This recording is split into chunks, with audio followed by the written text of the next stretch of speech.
Hey guys, certainly less than ideal to be meeting this way, but I wanted to go ahead and share. I hope all of you guys are doing well, you're healthy, and you're practicing the social distancing right now.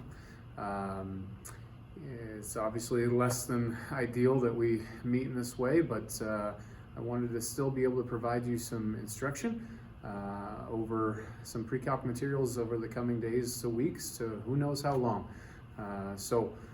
With this first video, we're going to start lesson 5.5.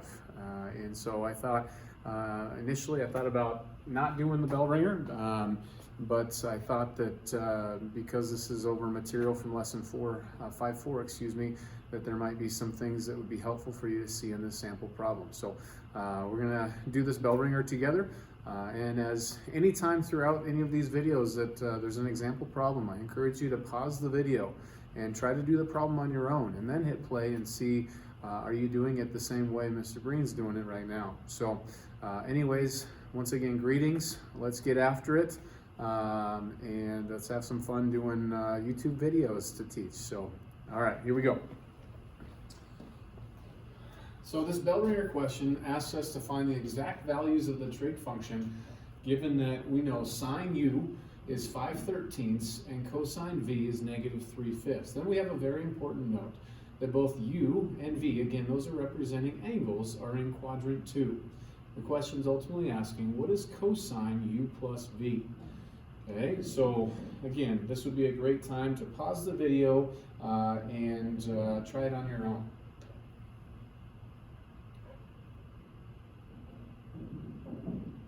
So let's work it out together. So I tried to copy down the problem on this little whiteboard here.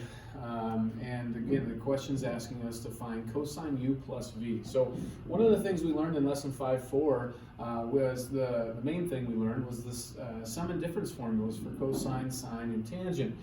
So that's exactly what we're going to put to use here. It says cosine u plus v.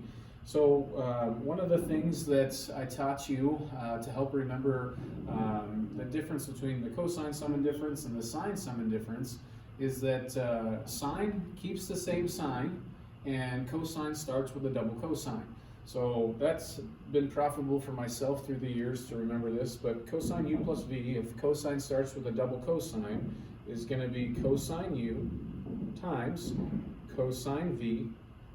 And then I did not say that cosine kept the same sign. Sine keeps the same sign, so this is going to end up being the opposite sign in the middle here, minus. Now do our sines, sine of u times sine of v. Now, if I were to just plug in what I know at this moment, I know that sine of u is 5/13 and cosine v is -3/5. I'm left with this. Cosine u times -3/5 minus sine u, which is 5/13 times sine v. Now at this moment I don't know what cosine u and sine v are. Well, that's why they gave us this piece of information that both u and v are in quad 2. So let's draw two right triangles in quad 2. This is the way that I find this to be most profitable. Here in quad 2, which is over here, we're going to have a triangle where we know that sine of the angle is 5/13. So that's my opposite over hypotenuse. So here's going to be my little triangle where opposite is 5, sorry for how small that looks, and the hypotenuse is 13.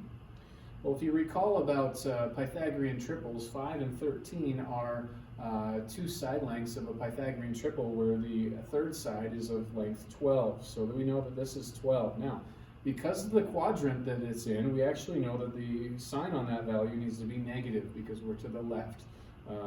We're essentially listing this ordered pair at -12,5 in that second quadrant. We know that those x values are negative over there.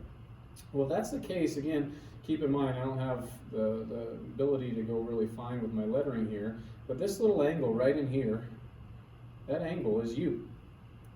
And so if I now need, back to this problem, I need what cosine of u is. Keep in mind the trigonometric definition of cosine as being the adjacent over the hypotenuse.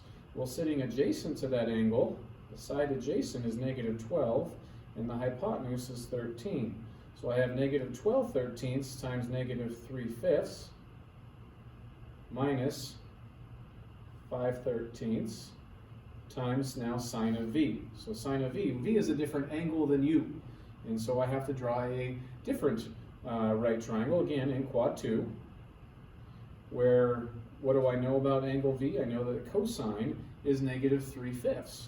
Okay, so that's again my adjacent over hypotenuse is negative 3/5. So the adjacent over the hypotenuse, adjacent negative 3 over the hypotenuse. Okay, thus this angle right here now is my angle v. Okay, now if that's angle v, I need sine of that angle. Well, again, we have a right triangle and another Pythagorean triple that you should be familiar with. When two sides are of the ratio 3 to 5, that third side has a side length 4. So this is a 3, 4, 5 right triangle, or a Pythagorean triple 3, 4, 5. If they did not work out so pretty, we could have used the Pythagorean theorem to solve for a missing side.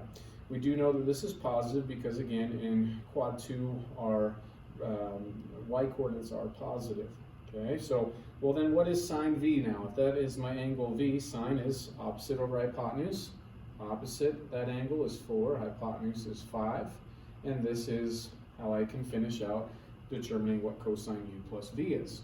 So, two products of fractions here. A negative times a negative is a positive. It looks like we have 36, is that 65ths? 50 and 15 more. And then minus, hey look, common denominator, gotta love it, minus 25ths. So 20 65ths. 36 65ths, take away 20 65ths, gives us 16 65ths.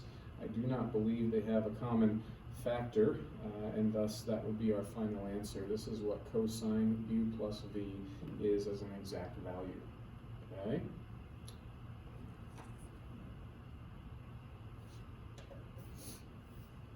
So let's move on to the new lesson, lesson 5.5. Wishful thinking, huh? Back to chapter 7. Lesson 5.5. We're going to be working on multiple angle and product to sum formulas in this lesson. We'll deal with the multiple angle part mostly today, and then in our next video we'll talk about the product to sum formula and some of the product formulas that we get at the end.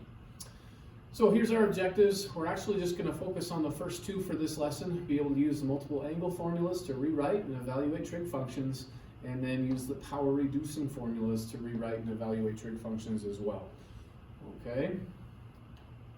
And those are the other objectives that we'll address in our next lesson as well. So we're going to start with the multiple angle formulas. Before we do, this is kind of a summary of more of what we're going to cover in this lesson. Really 4 different categories of trig identities. Ones that involve functions of multiple angles, ones that involve squares of trig functions, one that involves functions of half angles, and then products of trig functions as well. So that's just kind of a summary of what we'll get covered in this lesson. All right, so here's our first key formulas. It says you should learn the double angle formulas because they are often used in trig and calculus.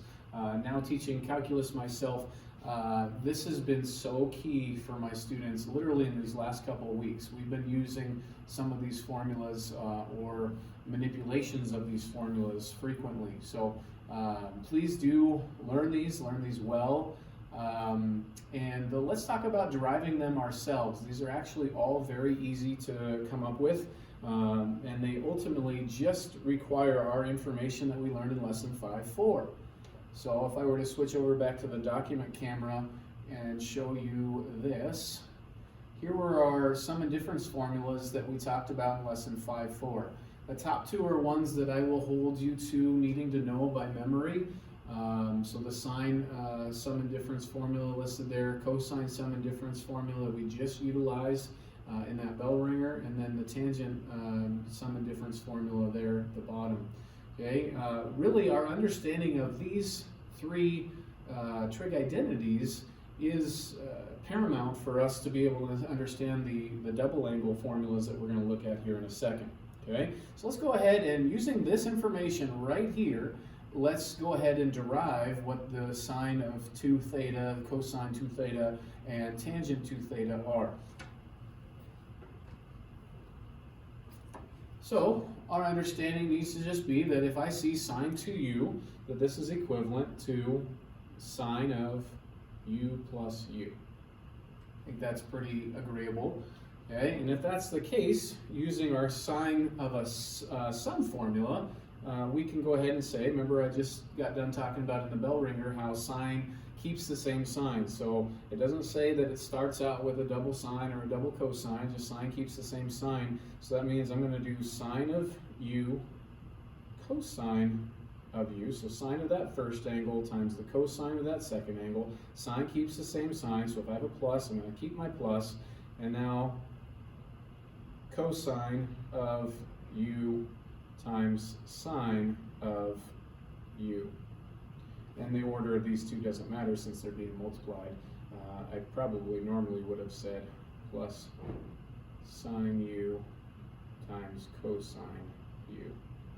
Now what do we notice about these two terms? Hopefully you would say that they're like terms. They're the exact same term. So if I add something to itself, I have two of them. So 2 sine u cosine u.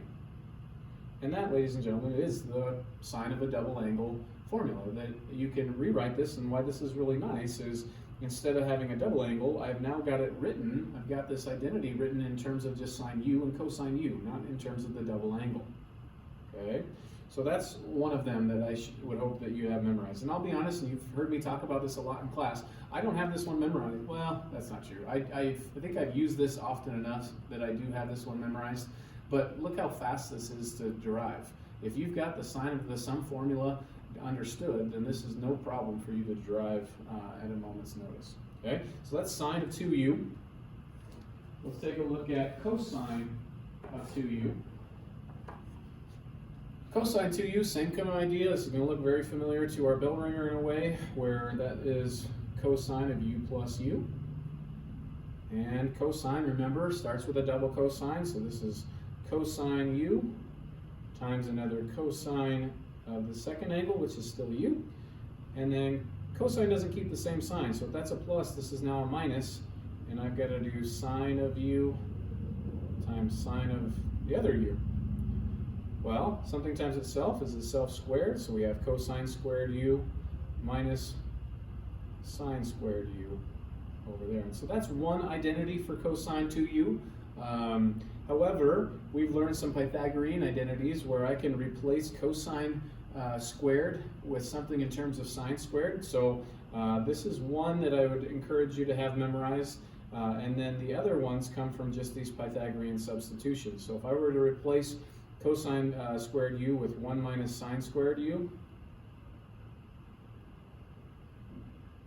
notice that I have two sine squared u's terms, and so this just makes 1 minus 2 sine squared u. Now, why is that helpful? This is helpful because if I am dealing with a cosine of a double angle and I've got some other trigonometric function, let's say a sine involved in an equation, then I don't want to have two different trig functions involved, so this will allow me to substitute and be able to replace it with something in terms of just sine only. Okay, so now we can do the same thing. Instead of replacing cosine squared u with 1 minus sine squared, it's Pythagorean trig identity, we can do the same thing, but this time replace sine squared with 1 minus cosine squared. So, alternatively, we can say, well, that's cosine squared u minus, since I'm subtracting more than one term, I need my parentheses, 1 minus cosine squared u. And distribute your negative, and you notice, wait, I've got a negative distributed in a negative, so that's a positive cosine squared u to combine with another positive cosine squared u, so we have 2 cosine squared u, distribute your negative to the 1, minus 1. Okay, so cosine 2u is either this, or this, or this. And this is going to be a spot that throughout the homework assignment you're going to realize, hey, sometimes I want to use this identity, sometimes I'd rather use this one, and sometimes I'd rather use this one. Okay, so me personally, I pretty much have this one memorized, and I just know how to do these quick substitutions, mostly by visual inspection. Okay, so that's cosine 2u right there.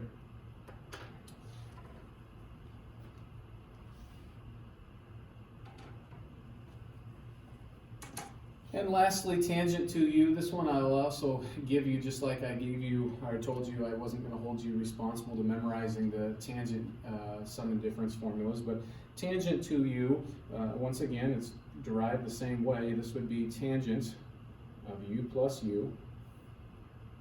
And tangent, the way that I've tried to help myself remember the tangent sum and difference is the numerator of this looks like you just distribute the tangent, which is illegal to do. We don't distribute functions, we distribute quantities. But tangent u, and then the sign is the same on the top. So in this case, plus, so tangent u plus tangent u, all divided by 1, and this changes the sign down here. And it's so this is a plus, this is a minus, and then it's the product of these two things. So tangent u times another tangent u. Well, cleaning this up, in the numerator we have like terms. We can just say 2 tangent u all over tangent u times a tangent u is a tangent squared u, so this is 1 minus tangent squared u. And that's your tangent of a double angle identity. Okay?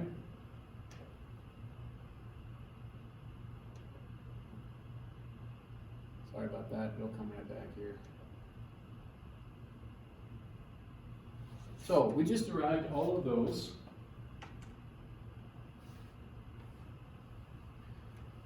So those are things, again, to become familiar with. We're going to be utilizing these a lot in the lesson forthcoming. All right, so here's a sample problem, how we would put to use those multiple angle formulas. Okay, so it says solve 2 cosine x plus sine 2x equals 0. Notice, first thing to realize, we've talked about this a lot when solving trigonometric equations, there's no description on the domain of our answer, and so this is going to be one where we want a general solution in the end. Okay, so I'm going to switch back over to a whiteboard that has the same problem written down, and we'll work on this together.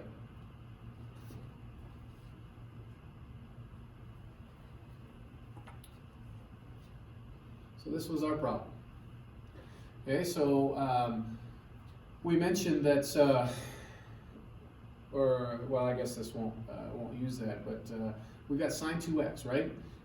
So sine 2x, we just learned something about, that it is, rewrite the part that doesn't need to have anything done with it, but sine 2x, we just learned, this is the one I said I hadn't memorized, but I actually do, 2 sine x cosine x equals 0. Okay.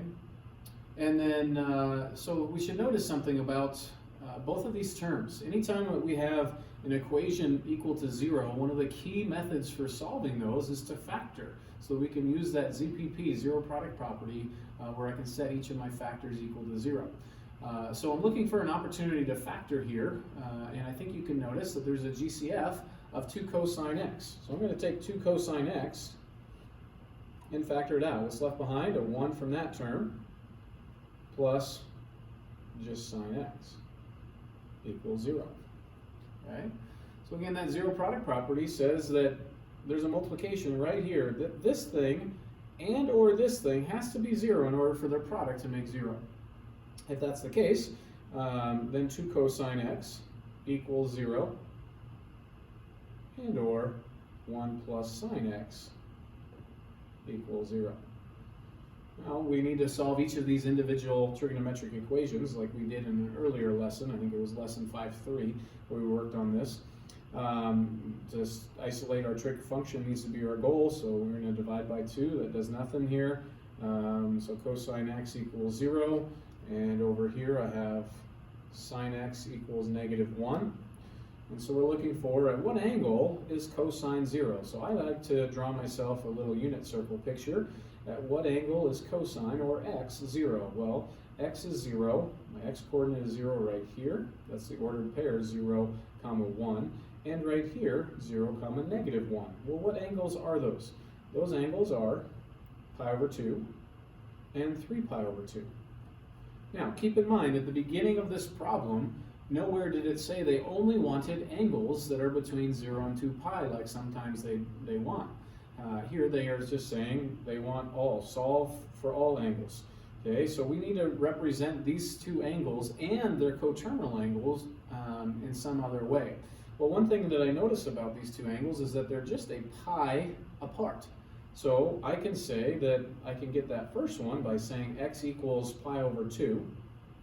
But then I'm going to add pi n, and n is just any integer. It's just the number of pi's that we're going to go ahead and add to this pi over 2. So how this works is if I say x equals pi over 2 plus 0, 0 is an integer, 0 pi, then I have that answer pi over 2. Or if I say let n be 1, then it's pi over 2 plus 1 pi. Well, that turns me into 3 pi over 2 here, and then I can say plus 2 pi, which gives me the coterminal for pi over 2, or 5 pi over 2, etc.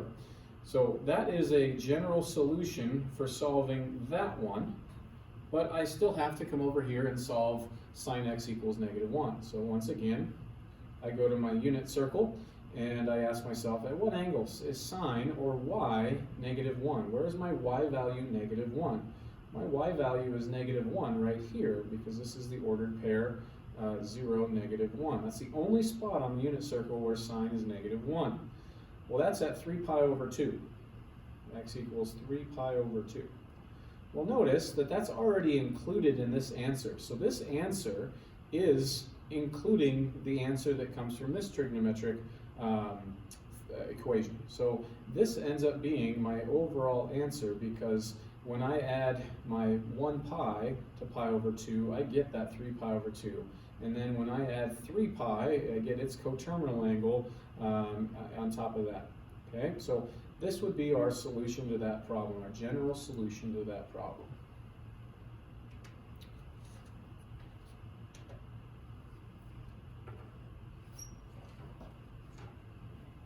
Okay, so back here, let's see, does Mr. Breen know what he's talking about? Those are our solutions from 0 to 2 pi. So the general solution, they say, is x equals pi over 2 plus 2n pi, and x equals 3 pi over 2 plus 2n pi. However, my solution of x equals pi over 2 plus n pi was more succinct. It encompassed both of those general solutions with one statement. So I actually here prefer my answer, though this is not wrong, it's just it's not as succinct as what I showed you. All right, power reducing formulas. Okay, the power reducing formulas, these are key in calculus. These ones are the ones especially that my calculus students have been realizing, oh my goodness, I need to know these really well right now. And so we've been revisiting this quite a bit in the last couple days and weeks. So here are the power reducing formulas. They're actually really easy to derive. They take the cosine of a double angle formula and they manipulate them. So real quickly, let me show you how we do that, because that's how I have these things down. So where do these power reducing formulas come from? They come from this. Okay. So they all come from the idea that cosine of 2u, which we've already proved today or shown today, equals the following. Remember, cosine of u plus u is what this is, and cosine starts with a double cosine. So this ends up being cosine squared u minus sine squared u. Now, if I were to take this trigonometric identity and solve for cosine squared, I'd have to add my sine squared on over, and I would get, actually before doing that, let's go ahead and replace sine squared with my 1 minus cosine squared. So you end up with your 1 minus, sorry, if I replace sine squared with 1 minus cosine squared, you get 2 cosine squared u minus 1. Okay, so if I were to now take this trigonometric identity and solve for cosine squared, I would have to add 1 to the other side and divide by 2. So I'm going to do those 2 steps. So hopefully you can follow that cosine squared u equals cosine 2u plus 1. There's me adding my 1, all divided by 2. So the reason they call this a power reducing formula is notice what the power is on cosine right here. Cosine is cosine to the second power.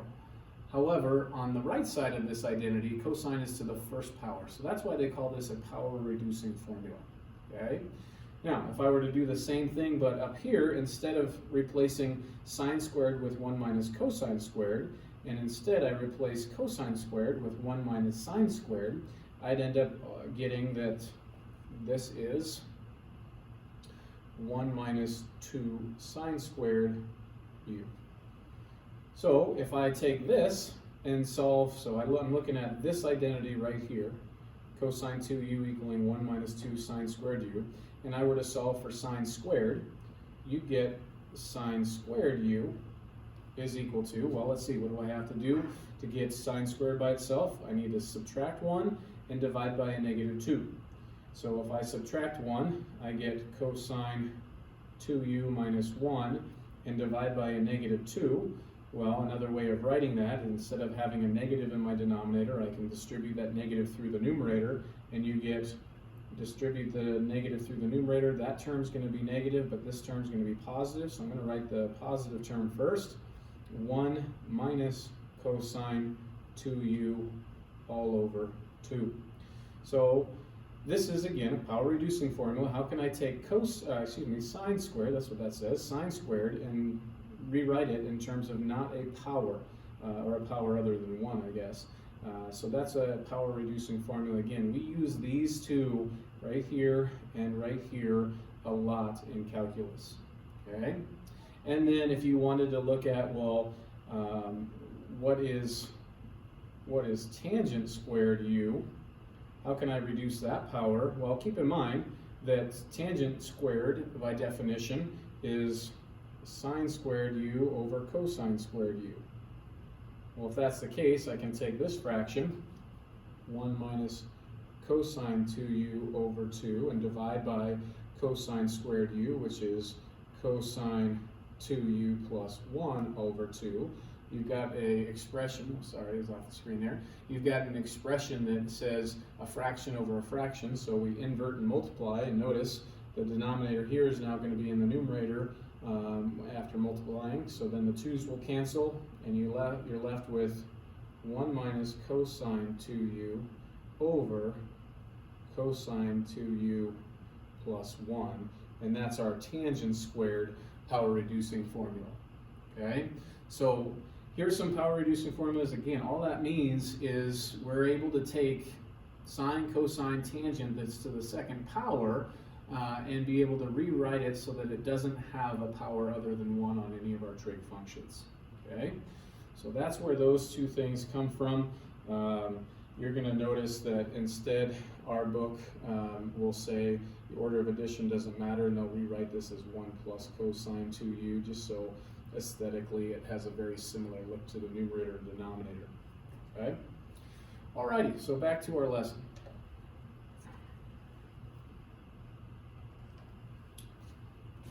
So those are our power reducing formulas. I will actually provide those for you on any tests that you are required to know that, but they're actually pretty easy to derive, and these are very important for those of you planning to take calculus next year to cement in the back of your mind. So let's do a sample problem where we have to use those power reducing formulas.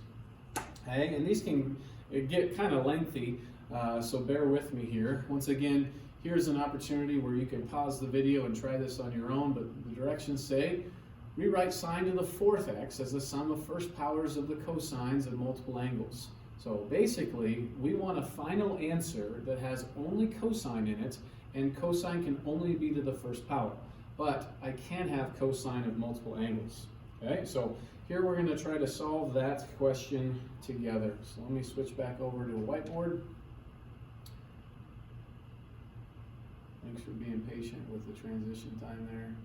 So here was the direction. Rewrite sine to the 4th as the sum of first powers of the cosine of multiple angles.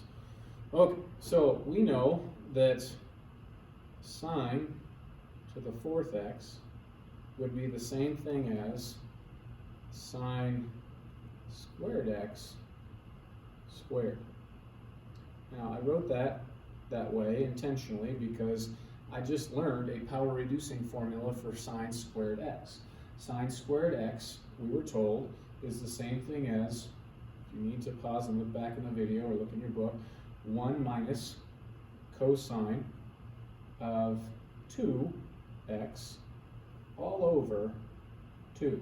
That's using the sine squared x power reducing formula. The part inside the parentheses is just this. So this is still to the second power, however.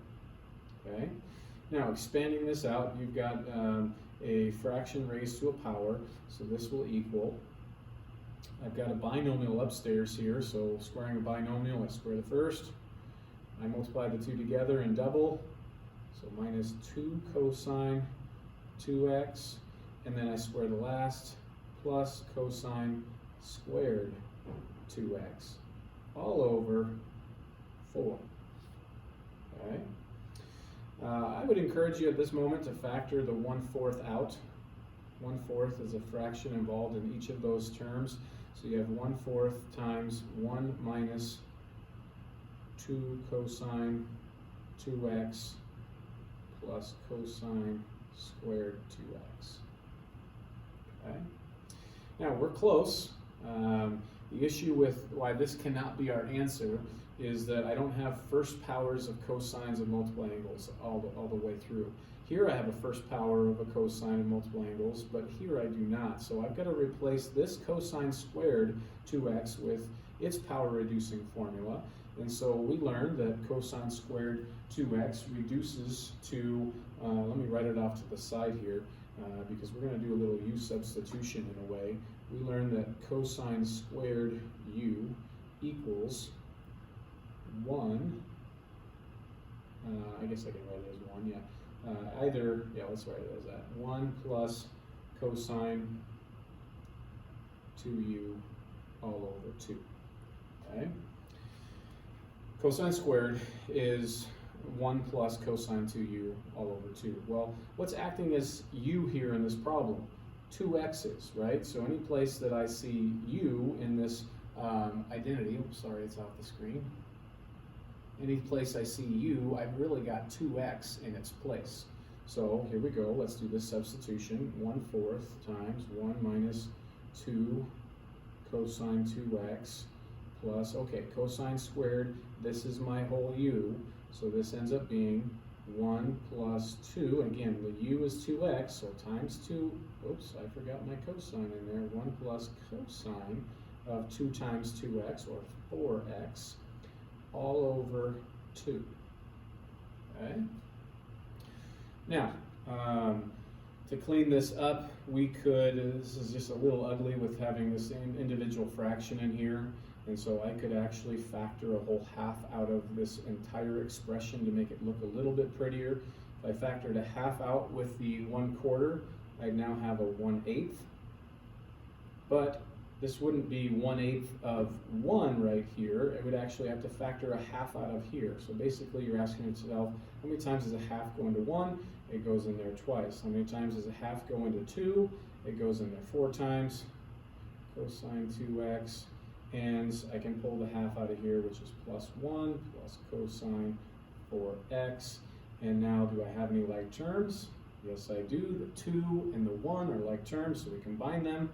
You get 1/8 times 3 minus 4 cosine 2x plus cosine 4x, and we are done with that problem. Okay, so that one was a little bit of a doozy. They just take a little while, and you have to be pretty comfortable with your fractions. But that's how you can rewrite a power of a trig function down to first powers of cosines of multiple angles. Okay, we're almost done with this lesson. I'm going to switch back over.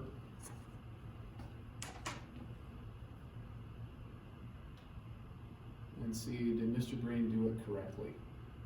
I'm human, so if I screw up, please forgive me.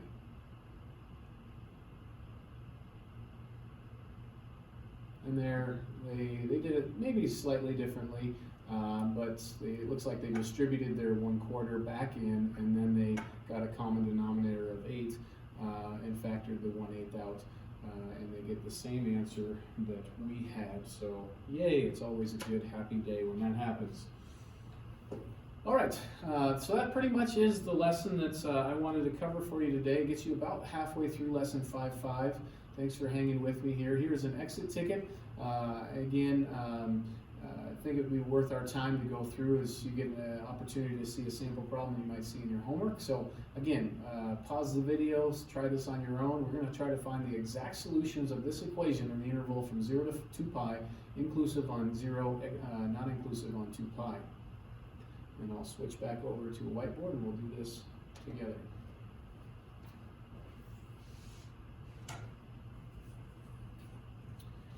All right, so here's our problem. Now, what's really nice about this, sorry that it's a little off the screen, the last word on that screen is duh. What's nice about this problem is this is a problem where you get to practice using your cosine double angle formula, which has really 3 identities built into it. And you get to practice choosing the most appropriate substitution for it. Okay, so we learned that cosine 2x is cosine squared minus sine squared. We learned that. We also learned that it is 2 cosine squared u minus 1. And we also learned that it is 1 minus sine squared u. So let me actually put this back here. This is, I was looking for it. This is the work that we did on proving the cosine double angle identity. So we have these 3, remember, 3 options of what to replace cosine 2u with. Okay, so well, the problem actually basically tells us, look at our other trigonometric function. Our other trigonometric function in this equation is cosine. So I don't want to do something that is going to put a sine squared in there, so that eliminates my first 2 options. So I'm going to go ahead and replace cosine 2x with the only trigonometric identity that has only cosine in it, which is 2 cosine squared x minus 1. Bring down my minus cosine x equals 0. Okay, so here's what we're working on trying to solve. This sure looks like it's quadratic in nature. I'm going to rewrite this in the standard form. So 2 cosine squared x minus cosine x minus 1. And we need to work on factoring. Once again, like the similar, I think it was the bell ringer question, we have an equation equal to 0. We want to try to factor this thing so that we can use that 0 product property again. So we're looking for, let's see here, I've got to have a 2 cosine and a cosine x, and then I've got to multiply to make 1. And my factors of 1 are 1 and 1. And they need to add to make this negative. So that means with my 2, what the 2 cosine x multiplies by needs to be negative, and then this one needs to be a positive. Okay, so that was just us factoring that quadratic cosine expression there on the left side. Now we're going to set each of these factors equal to 0. Come over here, try not to block with my left hand. 2 cosine x plus 1 equals 0, and or we've got cosine x minus 1 equals 0. And so we're back to solving 2 relatively simple trigonometric equations like we did in lesson 5.3. So we're going to isolate the trig function in each of these equations. So on this one right here, I've got to subtract 1 and divide by 2. So cosine x equals negative 1/2. Over on this one, I've just got to add the 1. So cosine x, don't want to be a lazy writer, cosine x equals 1. Okay, so once again, I'm going back to my unit circle, and I'm asking myself, where is cosine, or x, negative 1/2? Well, here's my x-axis, negative 1/2 right here. So it's right there, and right there, cosine is, cosine of our angle is negative 1/2. So what are these angles? Well, this is going to be my bigger of my 3 common angles that we see. And so that tells me that's my reference angle of pi over 3. And so pi over 3 back from pi is 2 pi over 3. That's what that represents, 2 pi over 3. And then this one right here is a pi over 3 reference angle again, but down from pi. So that's 4 pi over 3. Those are the 2 solutions that come from that trigonometric equation. And now over here, once more, another unit circle. I'm thinking about where's cosine 1, or where is x1? Well, this ordered pair right there is the ordered pair 1, 0. That has the x value as 1. And so what is that? Well, we got multiple ways of listing that. We could say 0 or we could say 2 pi. However, if we go back to this problem, look what they say. Our answer is supposed to be angles that are in the interval from 0 to 2 pi. Notice the square bracket on 0, meaning we're including 0 as an answer option, but 2 pi has the parentheses, so we're not including 2 pi. Thus, that answer is out. And it looks like we have 3 solutions to this problem. X equals 2 pi over 3, 4 pi over 3, or 0. Those would be our 3 solutions to that problem. Okay, so hopefully this is helpful for you. Once again, my goal in doing this is just to help provide some kind of instruction for you. So I'm not just leaving you, hey, here's the book and try to read and do this on your own. I wanted to try to make even this distance learning somewhat similar to what you'd have on a normal day-to-day basis. So I'm going to switch the slide to show you your first homework assignment via distance learning. It'll be the first half of lesson 5.5. I plan to make another video to post for you on Friday where you'll see the second half of this lesson, and then once again, just like normal, I'll collect this whole assignment as the 2 halves put together, and I'll announce either via plan book or remind when that due date is. Off the top of my head, I don't have that. So once again, blessings to you. Stay safe. Have enjoyed this time where things are a little different. Find things to be thankful for. I was challenged in an email by Miss O'Leary. Seek opportunities to serve the elderly nearby. We got snow on the ground right now. Can you go shovel their driveway or their walk, because they're not supposed to, or it's not best for them to be outside, sacrificing or potentially putting their immune system at harm. So anyways, think of opportunities to you as young, stronger immune system individuals to be able to serve others in our community that are more at risk during this time of this pandemic. So anyways, once again, blessings to you. Be in touch with me if you've got questions, and we'll sign off for now. Oh, I want to get that assignment to you here.